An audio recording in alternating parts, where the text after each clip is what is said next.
know that some in our audience know the finer points of hockey. The Chris Johnston Show. We are your friends. The biggest stories, bringing you inside the game. What did you hear? The Chris Johnston Show. Powered by Sports Interaction, Canada's sportsbook. What is going on? Here's Chris with your host, Julian McKenzie. Part of the game. CJ, we have entered the mid-July point, and gotta say, not a lot going on beyond free agency and stuff, and we are settling into summer mode. So we're going to take a little bit of a break after today. I'm okay with that. I've got to pay a fine too today. A fine? Viewers and listeners must know I was horribly late for the recording of today's show. Like, this is episode 89. This is the latest I've been for scheduled reporting out of 89 episodes. So I owe an apology to producer Nick and Julian, who I've wasted some of their July morning here. You have nothing to apologize to me for. It's nothing. It's not a big deal. I'm sure producer Nick feels the same. But thank you, I guess.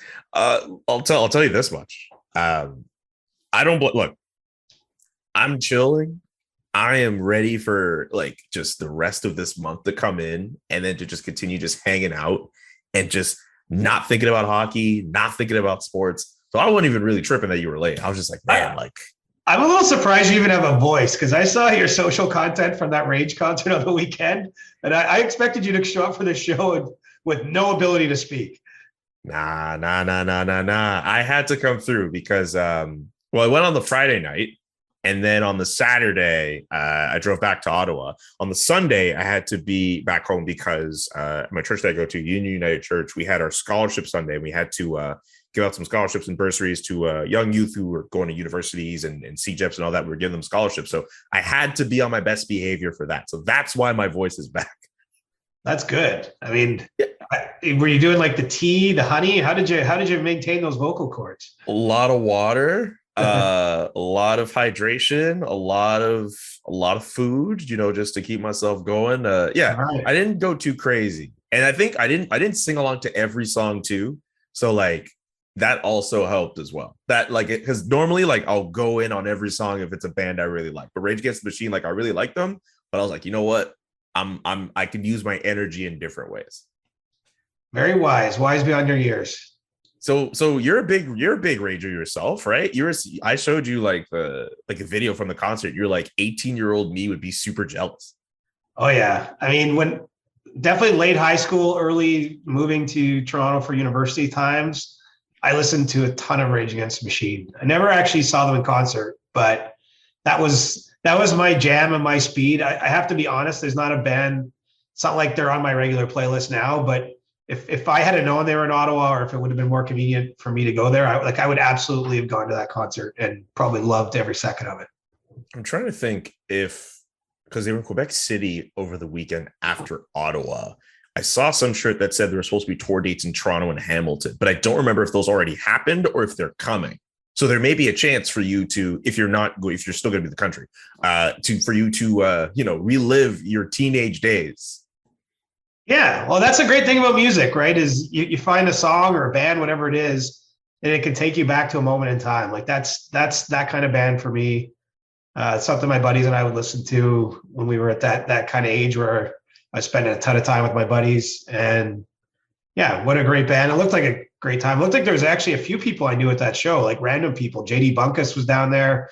Yes. Who I used to work with at Sportsnet back in the day. He looked like he was right in the middle of all the action up near the front by the stage. Pretty cool. You think Ottawa Blues Fest, you think it's going to be like, all Sarah McLachlan or something, but I know she was playing. I try to think of who the other acts were, but it looks like they get a pretty good lineup there. I'm going to have to keep this in mind for future Julys. I think the day after, the day I was there, there's supposed to be Bone Thugs and Harmony, TLC, and Ja Rule. None of those three are blues people. Right. None of those three are blues people necessarily. But yeah, it seems like they had a very varied list of artists. And that was my first time at Blues Fest. And Yeah, I enjoyed it. It was really nice. It was a little bit of a weird thing with the line getting in and all that, but like when it came time for watching Rage and Run the Jewels, I got to shout out Run the Jewels as well. They were excellent. I thought it was a really great day. Really worth the drive, the 2-hour drive for me from Montreal to Ottawa. Right, and it's at LeBreton Flats there, right, where the Senators want to build a new arena. So maybe in the future they're going to have to find a new venue when the Senators finally get that arena built on that space. Absolutely. How was your weekend? A lot about my weekend. Did you have a good weekend at least? Yeah, I finally am coming down from last week, right? Like getting through free agency, the first day. It's amazing how quickly it trickles to basically a stop. Like you have over $900 million in contracts given out on day one of free agency. By Sunday, day 5 or day 6, whatever that would be, it was at $7 million. Like basically all the money gets spent. Sort of like a Boxing Day sale, right? Everyone spends all their money on Boxing Day, and by January 1st, stores aren't doing any business. That's how it is for free agents. And so for the few remaining guys out there, I know there's a couple big names. We don't need to worry about them. They're going to get sorted. But, there's a lot of people in that sort of mid-tier, maybe even bottom tier of leagues where becomes an uncomfortable time because there's not a lot of cap space or dollars out there for them to grab a hold of and find where they're going to play next season. So the big board, CJ's big UFA big board, do we keep the name big board? Do we use something else like bargain board, considering where some of the names are near the bottom, like a Phil Kessel or a PK Subban? It could probably be had on the cheap. That's how I view it. I mean, on that list of top 15 free agents, you have guys that are fourth line players. So, I mean, we're not talking about the free agency we had last Wednesday where you could go 30 deep and you're really dealing with either top goaltenders, top 2-line players, and even top 4 defensemen. So it's more of a bargain board than a big board, but there's still some interesting names out there. And honestly, some people on that list might end up being what we view as the best players signed during this period, because I'm sure a few of them are going to come in below maybe their actual market value and still be big contributors to a team next season. All right, so we can get to that on the other side of You Can Bet That with David Bastel. We'll bring him in. Remember, if you're playing Sports Interaction, always 19 and over if you're playing, and play responsibly. There will be a link to responsible gaming strategies in the description of this show. Welcome, David Bastel, and welcome everyone else to You Can Bet That. Remember to hit up sportsinteraction.com/SDPN for all of your gaming needs. Since we don't have hockey to talk about and we don't need to revisit the Stanley Cup final odds for next year, why not talk some baseball? The Home Run Derby is tonight. What are we looking at?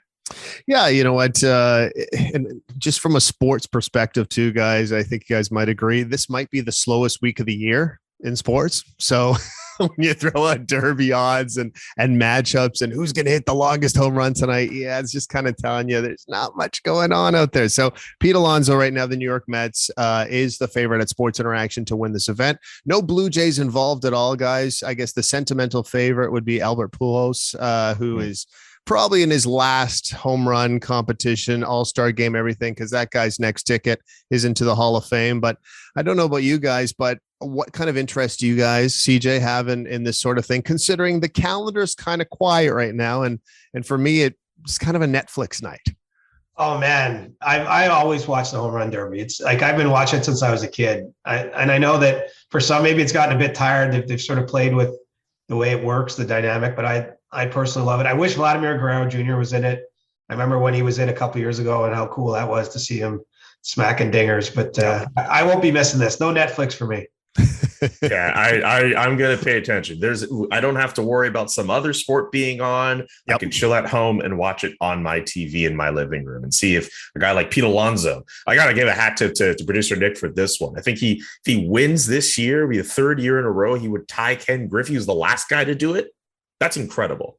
That is insane. And that's why producer Nick is as good as he is. But after the Home Run Derby, later tonight, rivalry renewed between Canada and the USA in the CONCACAF women's final between those two teams. What's the line for that? Yeah, right now at Sports Interaction, the United States heavy favorites in this one. A lot of people, even though Canada did beat the United States in that gold medal final in the last Olympics, a lot of people are thinking, you know what? Let's see what happens tonight. That may have been a blip. For me, that was one of the best Olympic moments ever, no matter, if you're looking at summer, winter, anything. Those penalties, man, those penalties. Yeah. It was exciting, though, as and something we'll always remember. Right now, United States 181 favorites at Sports Interaction, an impressive 4 times your money if you think Canada wins this outright through 90 minutes of play. And of course, we have the draw as well. A lot of people ask us about the draw in a championship game. What that means is if the game goes to extra time and finishes, whatever it is, 93, 94 minutes in, and if it's still a tie going to extended time, that's considered a draw at Sports Interaction and at most sports books as well. You can get that about 3.5 to 1. Don't disrespect the Olympic champs. That's all I'm saying. Don't disrespect it. Beware. Don't disrespect Beware. it. Absolutely. Also, I think trying to remember if Canada, I think it was Canada who beat Sweden in the final of the Olympic that year. It doesn't matter. They beat the United States. Right. It doesn't matter. Yes. Along the way. Yes. Don't disrespect Canada at these types of tournaments. DB. Look at you. You're all over it. I love it.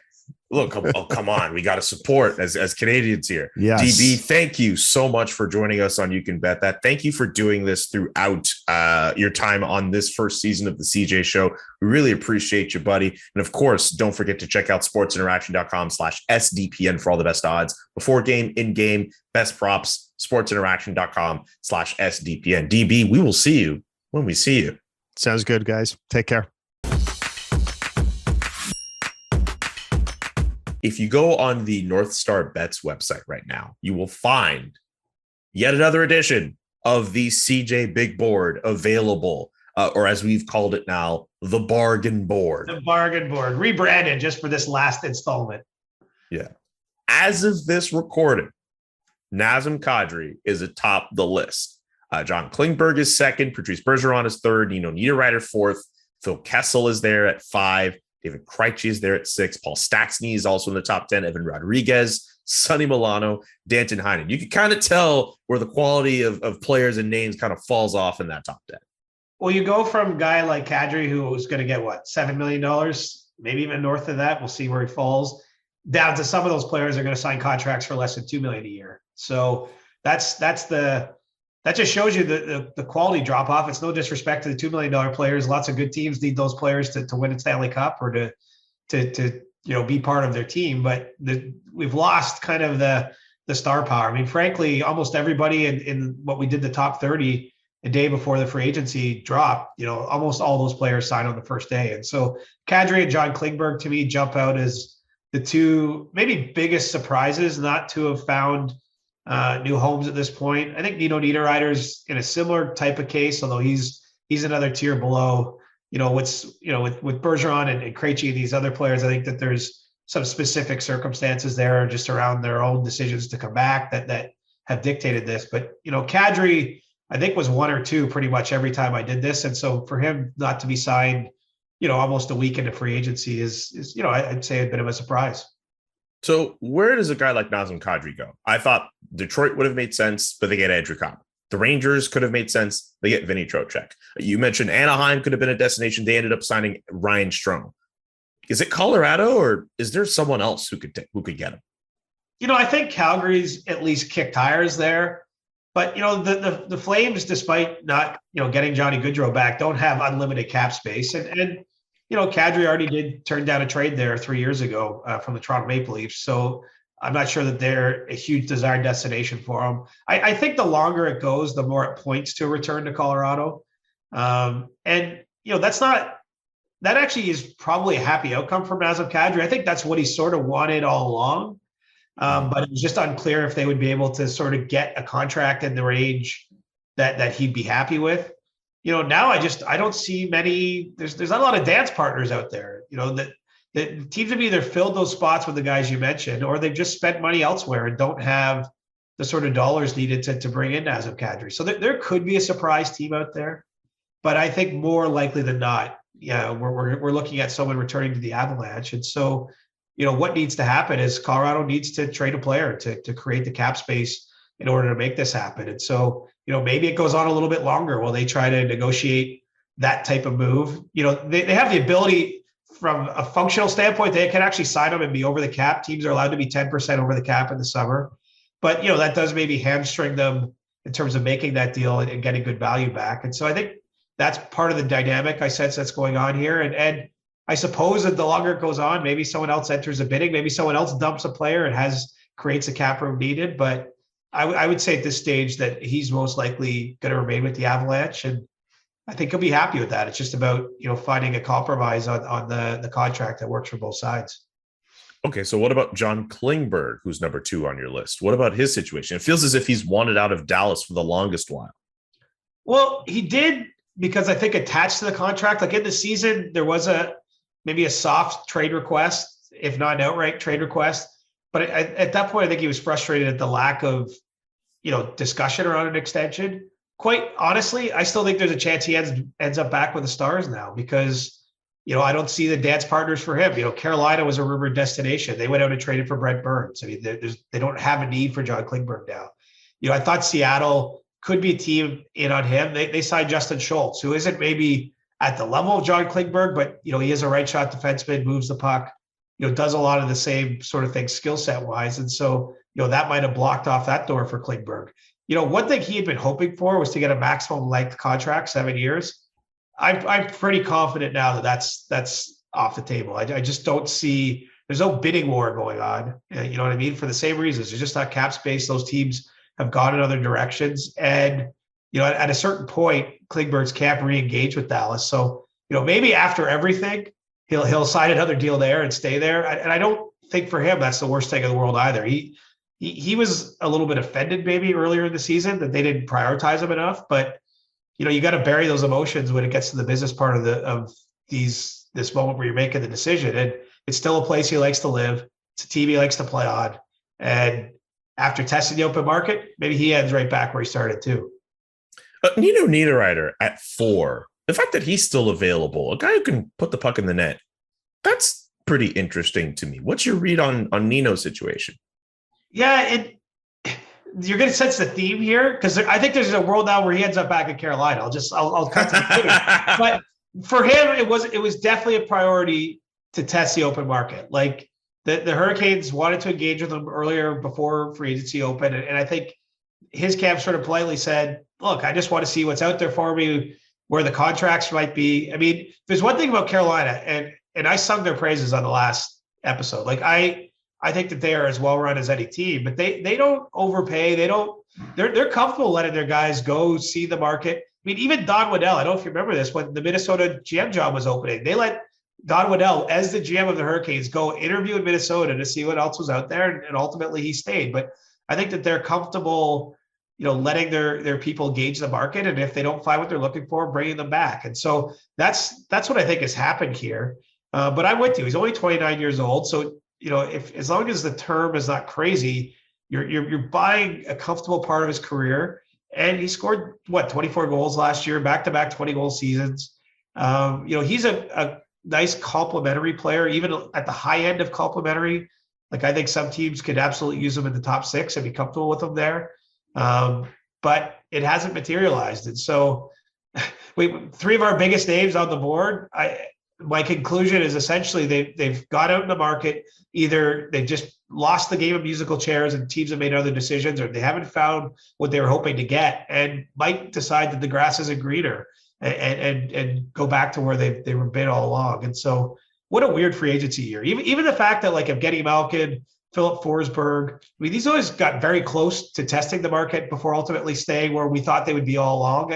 I think you're seeing the effects of the cap squeeze. We've seen some different dynamics at play around this free agency period. And I think that ultimately that may lead these players who are hoping for a bigger payday elsewhere that didn't materialize, just might be like, hey, do you know what? I was comfortable where I was. Let's make the best deal we can there and move on. Or they could be like Johnny Gaudreau and go to a completely different market like Columbus.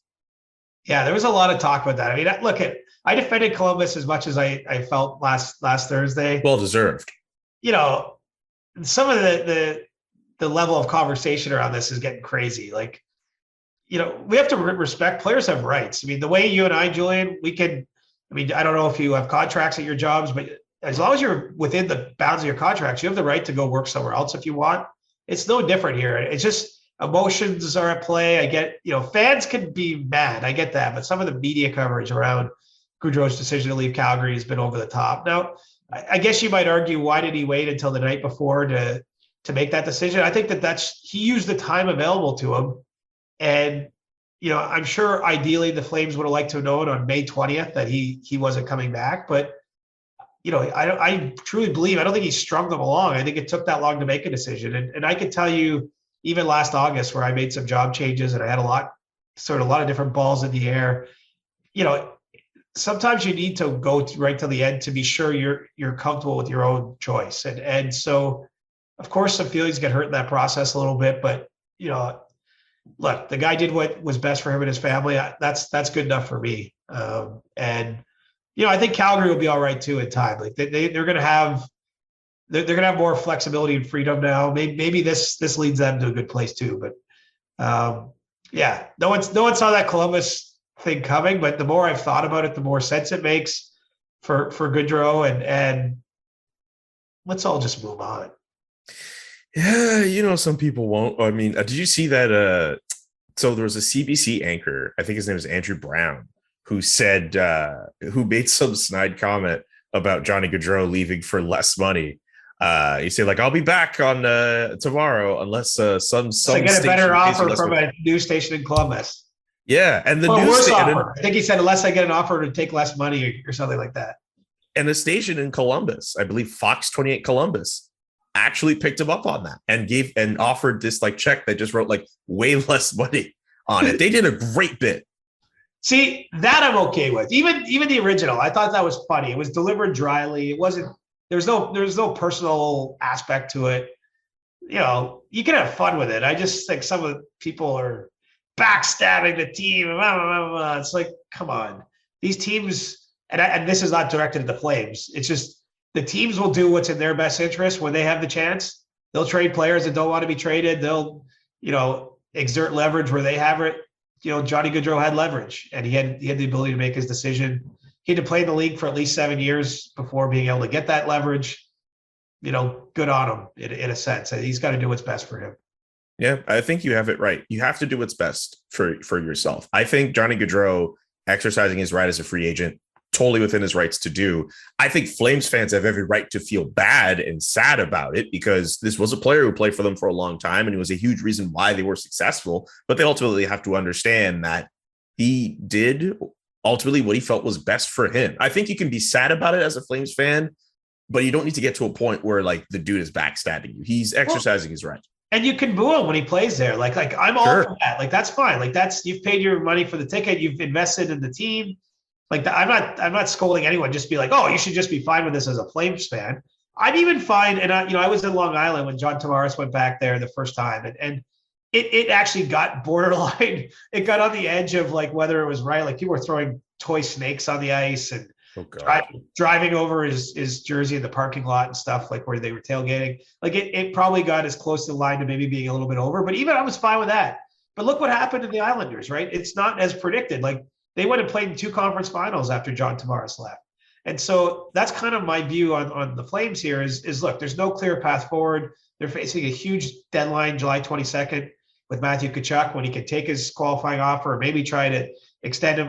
Look, I realize that the immediate future of the franchise is up in the air, but this doesn't automatically doom them. Like you just never know how these things are going to turn out. Like one free agent in hockey doesn't have the same impact that they do in basketball.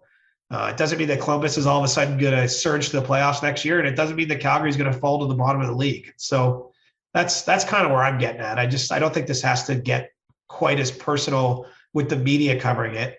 The fans, do what you want, fans. I always say that. I mean, as long as you're within the bounds of respectability, you've earned the right to feel as you feel.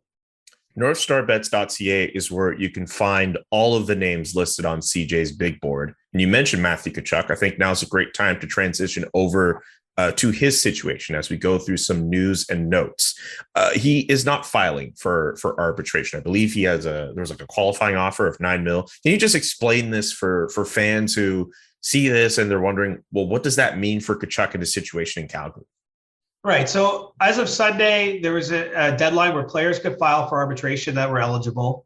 And, most players tend to do that because it offers them the path towards a deal. Where some players won't do it is there's a couple reasons. One is the minute you file for arbitration, you're ineligible to sign an offer sheet anywhere else. So it removes that potential piece of leverage. You're also ineligible to sign your qualifying offer. Once you do that, essentially you're on the path where you either have to negotiate a deal with the team or you go to arbitration itself and the arbitrator, awards what your salary is for the coming season. And so for someone like Matthew Tkachuk, rather, his qualifying offer is $9 million. So I'm could venture a guess that he's comfortable. If that's his salary for next year, he's comfortable playing for that. So he didn't want to take himself away from that qualifying offer. And maybe there's an offer sheet aspect to his, but probably not. I think it's more a sign that for him, if he takes that qualifying offer, that walks him straight to unrestricted free agency next year. He'll be 25 years old next summer and have the ability to choose the highest bidder or whatever team he wants to go play for. And so he was one of the players that declined. Pierre-Luc Dubois declined to file for arbitration. I think similar aspects at play there. But it's more some lower down types of guys that go for arbitration because sometimes the team isn't willing to give them $3 million, but the arbitrator might be swayed into thinking that kind of award is necessary. So that's sort of what's gone on there. There's also a deadline as we're recording today on Monday for teams to elect for arbitration, which is always interesting. Sometimes a team chooses to take a player there. But ultimately, whether a player files for arb or not, each year it's only like 2 to 3 cases that ever get to the point where the arbitrator decides. I mean, in most of these cases, I think it was 24 guys who filed for arbitration. I bet 20 of them will sign a deal before the arbitrator ever has to make that award. And so really, generally filing for arbitration is just a way to ensure you get your contract done and it'll be done here within the next 3 weeks or so. You mentioned the name Pierre-Luc Dubois. A lot of talk around him over these last few weeks and with his future and the possibility that the Montreal Canadiens might be interested in him and Pierre-Luc Dubois might be interested in the Montreal Canadiens. I'd like to know your read on that entire situation. Well, look, he's got 2 years left of team control for Winnipeg. I think the Jets have been open to exploring trade options, but they don't feel like they have to just trade him this summer to trade him. And so, there may be that mutual interest there. I mean, it makes sense. French Canadian plays a premium position center that the Canadians always seem to have a certain degree of need for. I think it's natural to make that link, but it's not until 2 summers from now that Pierre-Luc Dubois will have the contractual ability to dictate that decision. I think as you look backwards now, it's like, how did the Winnipeg Jets manage this situation? He's indicated to them he doesn't want to sign a long-term extension in Winnipeg. And so how do you manage these 2 years? Do you have him play it out? Do you trade him somewhere in the middle? I think that's what Kevin Cheveldayoff and the Jets front office have to work through. But it also doesn't mean he's getting traded to Montreal either. I mean, there's a real dance going on with this one, and it's hard to say how it will play out. But perhaps another team steps up and makes a trade for him in the meantime. I mean, I think ultimately what's important to note is the Jets are more than happy to have him come play for them next season. So this might be a story we're following over a period of months or even years versus, a few more days.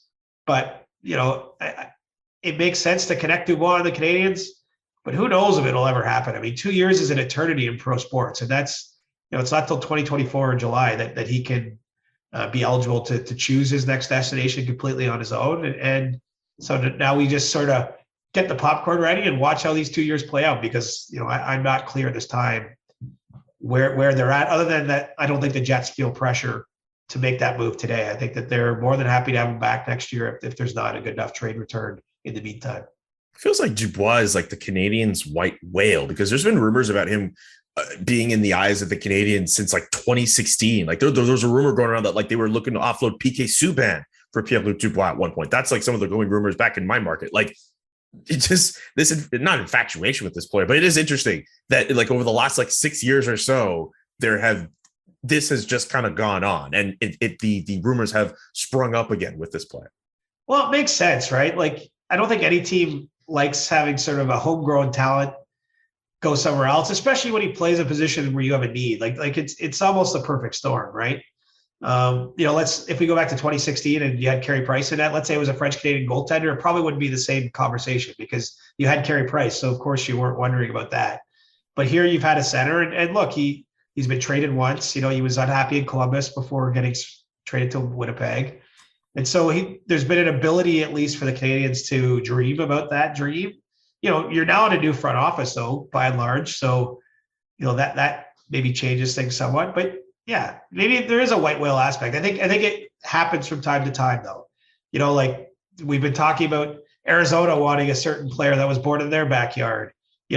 Toronto did get John Tavares, but they went after Steven Stamkos the year prior. Those were homegrown elite level players. Like I just think that it's natural to want to bring those players home, so to speak, because of what they bring on the ice. But I think they bring some off ice things that are whether it's marketability, that make an organization feel good with spending the amount of money you're going to have to spend. Because in every case, we're talking about pretty high end guys that you're going to have to outlay a fair amount of money to have on your roster. And to wrap up this impromptu Habs corner, quickly, your thoughts on Jeff Petry getting traded to Pittsburgh?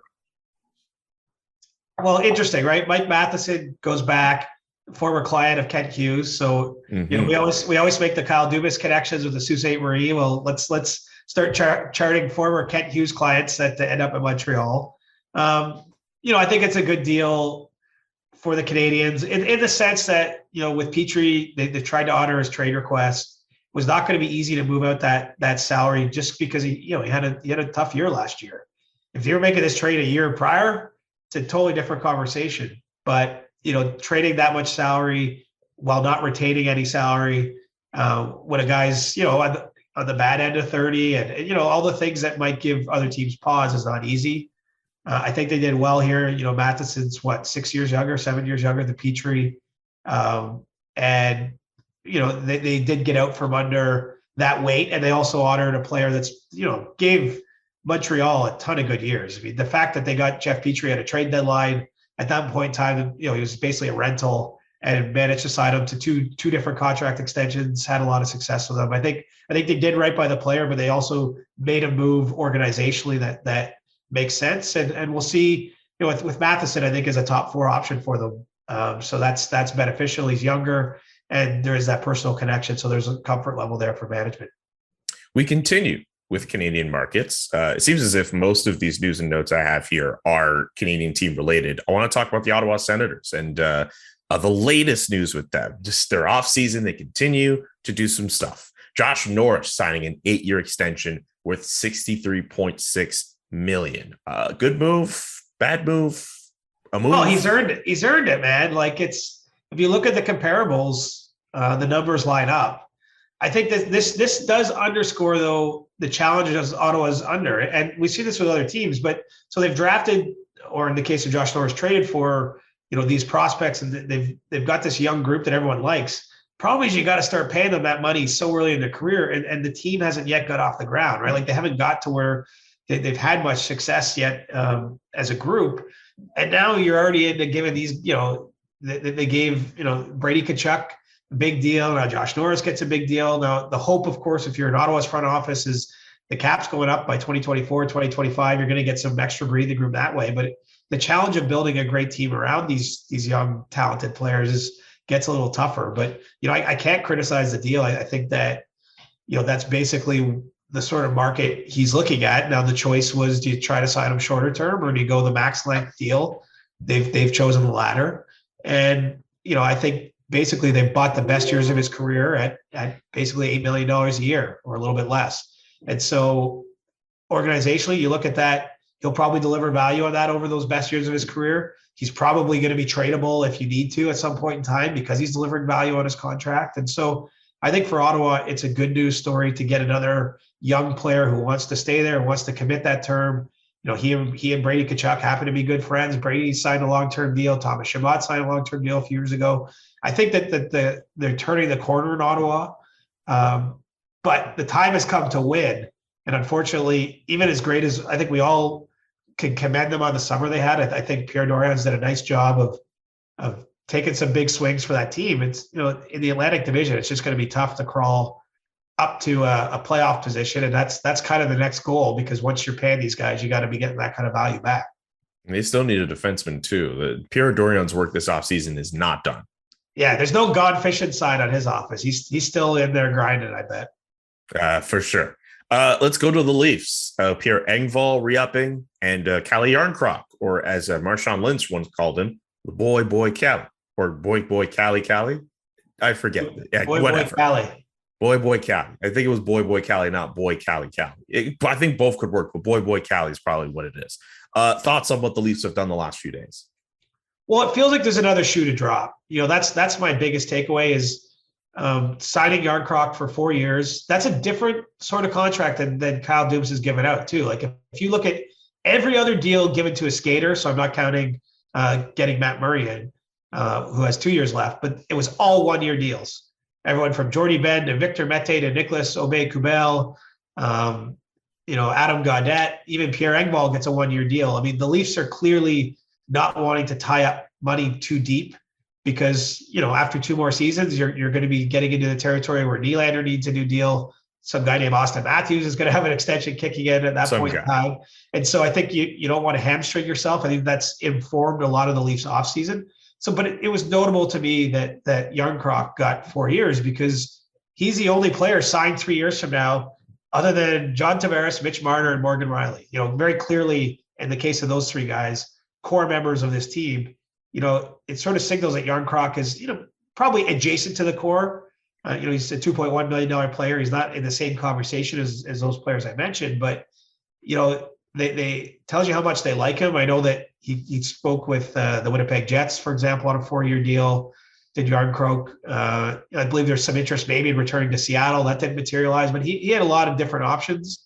And the Leafs believe in him. Now you just feel like, who are they trading? Because to make it work, to still have to sign Rasmus Sandin, who's a restricted free agent, maybe still bring in some other depth forwards, I think is a possibility. It does feel as though someone on the current roster is probably gone, whether that's a Justin Hall, maybe Alex Kerfoot, but I do think they're going to have to create a little bit more cap space. And so I don't think Kyle Dubas' summer is done just yet either. He and Pierre Dorian might be the only 2 GMs left working, but they're still working the phones. What about if Kyle Dubas swings for the fences for a move? I keep thinking that he kind of has to do that, but maybe I'm wrong. I'd love to give you that clip because it would sell our pod really well, but yeah. I don't see a swing for the fences type of move. I think that, it's more of a cap clearing move that needs to fit all these puzzle pieces together is needed. Now I got to say, when you go to Puckpedia and you look at a team's cap room, it's never totally accurate. And it's not because the site itself is wrong, but we just don't know at the bottom of a roster which players make the team and which don't. Like the Leafs have a whole bunch of guys, whether it's even existing players like Wayne Simmons or Kyle Clifford that are still signed, or even all those players I just mentioned, they can all be sent to the American Hockey League with no cap charge. So we don't yet know how many of those players might be put on waivers, who's going to make the team. So it's not to say the Leafs don't have the room to keep everyone. It feels as though they got about 8 or 9 NHL defensemen now, and they have a whole bunch of bottom 6 forwards. I don't know who's going to be there on opening night. Plus, they have internal options like Nick Robertson and Joey Anderson, some other players that management has liked. I see it as more, there's just not room for everybody at the end right now to keep everyone happy. There's a lot of mouths to feed. So I don't think it'll be a big, seismic change, but look, if that happens, I'm open to it. But I think realistically, we're just talking about shaving a bit of payroll to make everything fit different, to give the team a different complexion around the core. And, there's been a lot of change here again in Toronto. The core itself looks the same, so people will view it the same way, but they switched up both goaltenders. The blue line is largely intact as it was. But, there's the numerous changes in the forward group with Ilya Mikheyev moving on, Jason Spezza retiring, Andre Kasha moving on. And so, this will be a different group. And I think they're still working through exactly how it's all going to fit together. One final news and note before we get to our last Ask CJ for a while. I actually wanted to initially just use this spot to plug the last episode of the Steve Dangle podcast, where they actually just had Rick Westhead in their studio for 30 minutes, just discussing everything he knows right now about the ongoing Hockey Canada scandal. As you all know, the lawsuit facing them with regards to a woman alleging that she was sexually assaulted by a number of players from the 2018 World Junior team. This morning, one of the members of that team, Connor Timmins, who now plays for the Arizona Coyotes, released a statement over social media. I'll just read an excerpt here. I was not involved in any way in the incident that gave rise to the allegations that have been reported. No one alleges that I was present or involved, and I have no personal knowledge of what occurred.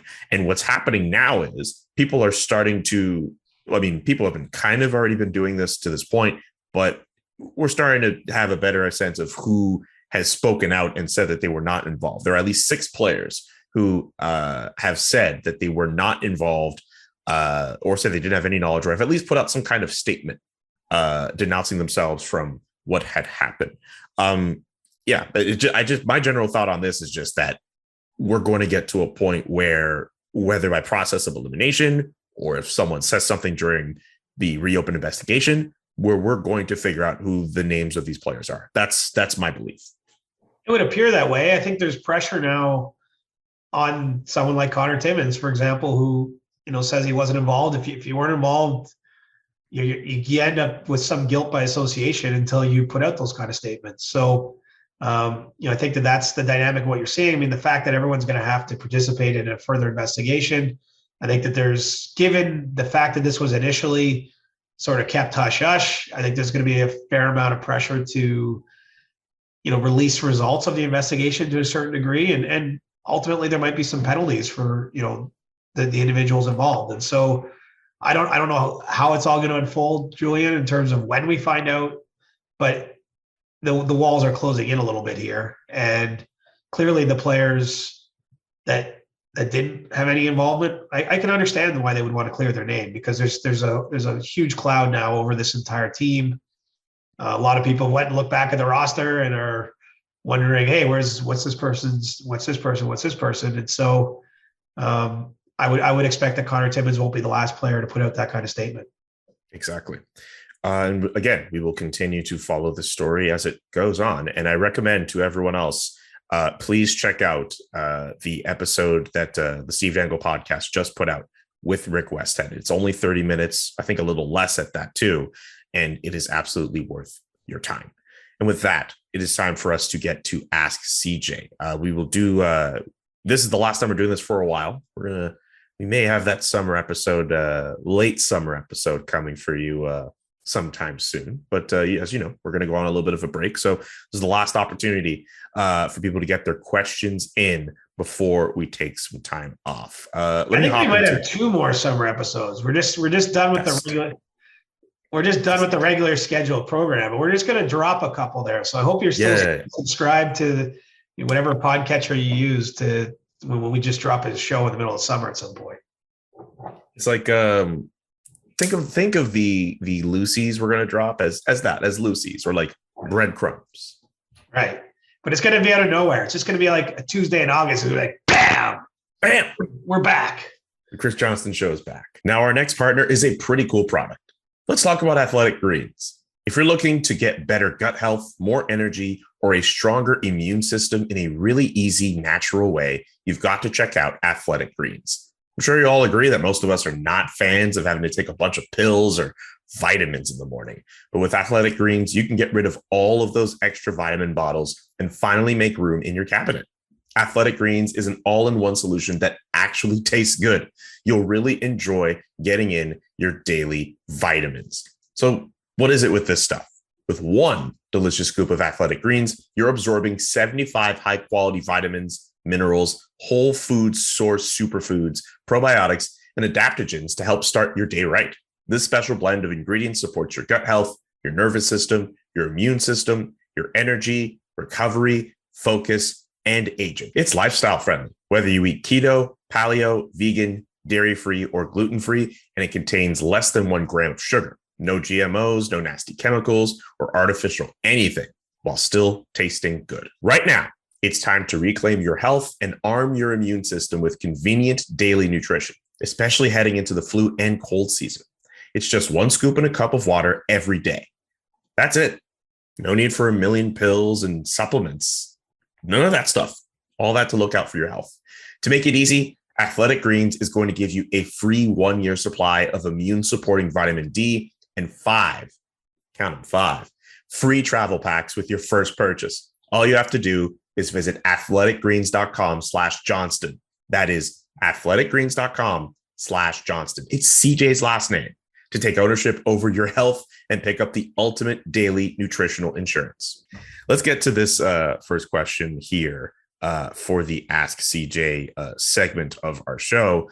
If my iPad can, actually cooperate with me. When I actually look down and I'm looking away from CJ off camera, it's not because I don't want to talk to you. It's because I want to make sure that I know what I'm talking about or I know what I want to see. So I don't know if anyone ever wondered, but that's when I'm looking away, I'm just looking like, where's my coffee cup? I need this. I need this. My good coffee. You look like Davi the elf from like Lord of the Rings. You're like, my coffee, my precious. All right. From Alex Wake on Twitter, have the Ottawa Senators done enough to get into the Eastern Conference wildcard conversation next season? Alex Wake. That's a familiar name. Oh, it is? He may be some relation to me. Oh, okay. My brother-in-law, he's a big Senators fan. Oh, cool. And it's funny because we've been texting a little bit over this period, and obviously he's pretty excited that Claude Giroux came home. He loved the DeBrincat trade. I want to reserve my full comment to see what the blue line looks like, Alex. But I will say it's not crazy. You can create the circumstances where Ottawa pushes for a playoff spot this coming season. But I do think they're going to need to make some improvements on that back end still. And I know they intend to. It's just about what business they can get done, what can happen there. But I think the Senators have earned a measure of respect back just with the way they've operated this offseason. I mean, they were already a team, if you remember that season 2 years ago in the Canadian division, were known for playing hard. They had a brutal start to that year, but they made life difficult down the stretch. And I think there's a lot of evidence that the players really play for DJ Smith. And so now they've got more talent in the lineup. It would only stand to reason they're going to have a better chance of success. But they still got to find a way to keep the puck out of their net. And that's not just on the goalies by any stretch. That's on defensive play. And so, DJ Smith is an old defenseman. I think he can do it, but you got to give him the horses to run with. So I'm not gonna make a prediction today on July 18th that they're going to be a playoff team, but I am willing to concede that I can see the path to becoming one, depending on what the rest of the summer looks like for Pierre Dorion. I'll say it. They're going to be 4th in the Athletic next year. So you think wild card spot? I think so. I think they're good enough for that. Is your top 3 still just Boston, Tampa, and Toronto above them? My top 3 would be Tampa, Toronto, Florida. Oh, Florida, right. Yeah. So you're predicting Boston falls back? Yes. I'm already comfortable enough making that decision. Wow. Yeah. I feel confident enough to do it. Very early predictions for next season, but I feel pretty strong about that one. I'm okay if it's wrong. If it ends up being wrong, it's wrong. Hey, look, it's never too early for your hot takes. Just throw the hot takes at us. Oh, God. I don't want this podcast to catch too much fire. Let's get to the next question. From J. Rock Norton. Preferred seats if you are taking family or friends to a Toronto Blue Jays game? Okay. Depends if you have kids with you or something, because when you say family. My preferred seats is just get in the building and stand in the center field, the flight deck, they call it. I love the standing room environment. I think it's actually pretty good. Like, obviously, you're a fair ways out there. You're in center field, but it's a pretty good vantage point to watch the game. There's usually great atmosphere in there. I like standing, oddly. Like, I find sometimes when you're jammed in seats in the middle of a row, like, it's just less comfortable. People are coming and going. If you get a good spot at the rail, you can just kind of hang there and some freedom of movement. And so I really like that standing room. Plus you can get there if you just buy the cheapest ticket in the building, you can go there. Like, anyone's allowed in.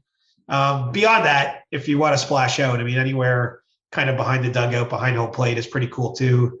But my usual go-to is just get in the building and go to center field. Next one from Hoctor the Love Doctor. How ridiculous is the Wendy's strawberry frosty? I've never tried one. Oh, I've never had one either, actually. when I worked at Wendy's, I haven't talked about that a lot on the pod, but I was a 2-time employee of the month at Wendy's. But in all seriousness, I worked there in high school as my sort of part-time job, and they only had chocolate Frosties back in those days. I remember having to like clean out the Frosty machine. It was quite a process at the end of each day. But haven't tried a strawberry Frosty. I have nothing bad to say about that restaurant, but it's probably been years since I've eaten there. It's definitely been years, and I don't remember the last time I ate there. So I'm not up on the latest Wendy's comings and goings. Okay, so save some of that for the summer episodes. The two Lucy's will drop because I'm sure you have a very funny Wendy's story in you. I've actually got a few. And it depends what you find funny, but I've got a few that stand out. I mean, I actually loved that job as a teenager. Like it was hard in my town at the time. There wasn't a lot of part-time work. Like when I grew up, there wasn't like a lot of chains there. So it was actually difficult to get a job. And so when I got that job, I loved it. It was another group of friends. We all palled around together. It was a lot of fun. And some calamity and craziness too. So yeah, I'll share a few stories. There's a few I have in mind right now. There's one last question for Ask CJ. And depending on how this question goes, I might have this as an extended segment for one of the two shows we do in the summer. Wow. This is a question off of Discord from DFizzle182. Chris, since you don't follow pop culture and relevant movies, what do you think the plot of these movies are? Us, Promising Young Woman, and Free Guy. So give me like a 1-sentence guess. Are those three different shows? Those are 3 different movies. Us, Promising Young Woman, and Free Guy. Oh, man. Us is a romantic tale of a couple that found each other. I don't know. Us. Yeah, Us feels like a romance rom-com. I'm going with that. Okay, I'm going to read the one-line descriptions on IMDb. I've also seen the movie Us. You couldn't be more far off. A family's serene beach vacation turns to chaos when their doppelgangers appear and begin to terrorize them. Okay, I was a little off on that one. What was the next one? Okay, Promising Young Woman is the next one. Promising Young Woman is the story of a woman who had talent that no one could see, who moved to New York City and became really famous. Okay. Again, I think you're far off. A young woman traumatized by a tragic event in her past seeks out vengeance against those who crossed her path. Yeah, I was a little off. All right, last one. Free Guy. Free Guy. It's about someone who spends a life in jail and has a lot of time to think about how they would spend that year when they got out. And it follows that year after being released from jail. Wow. This sounds like a gritty, like Oscar bait type of movie. Yeah.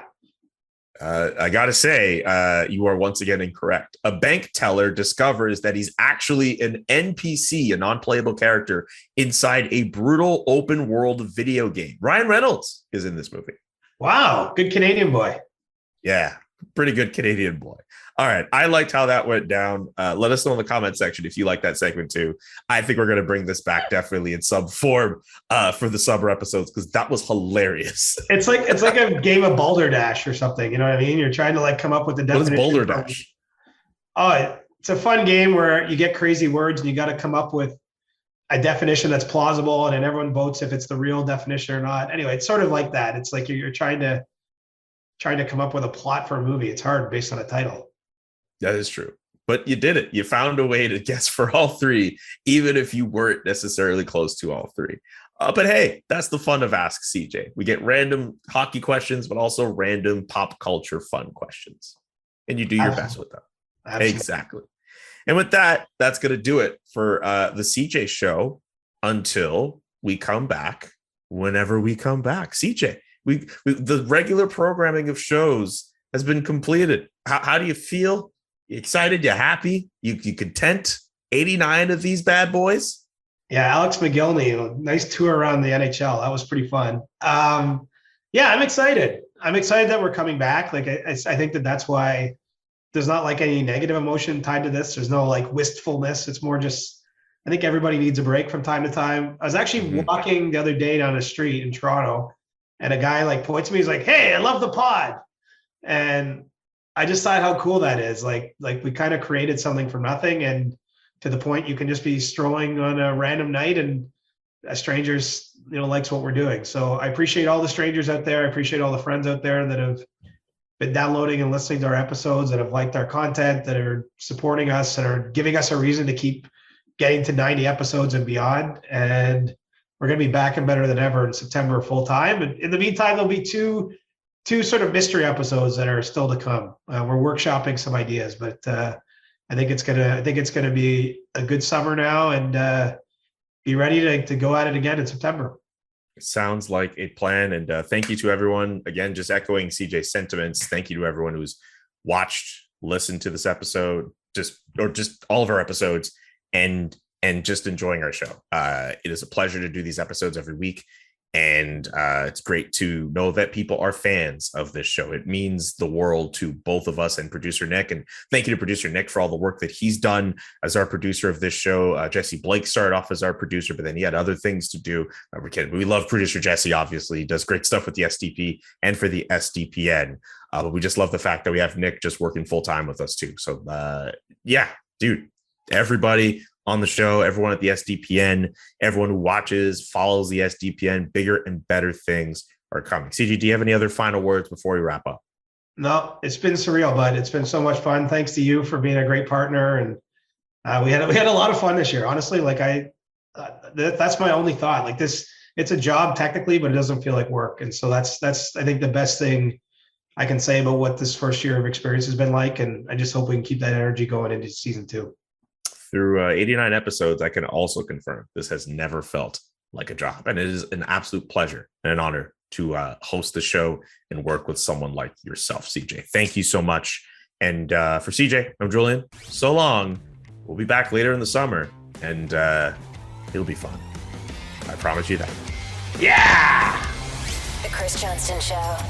Powered by Sports Interaction, Canada's sportsbook. Inside the game, twice a week. Follow Chris on Twitter @ReporterChris. And follow Julian McKenzie @JK McKenzie. The Chris Johnston Show.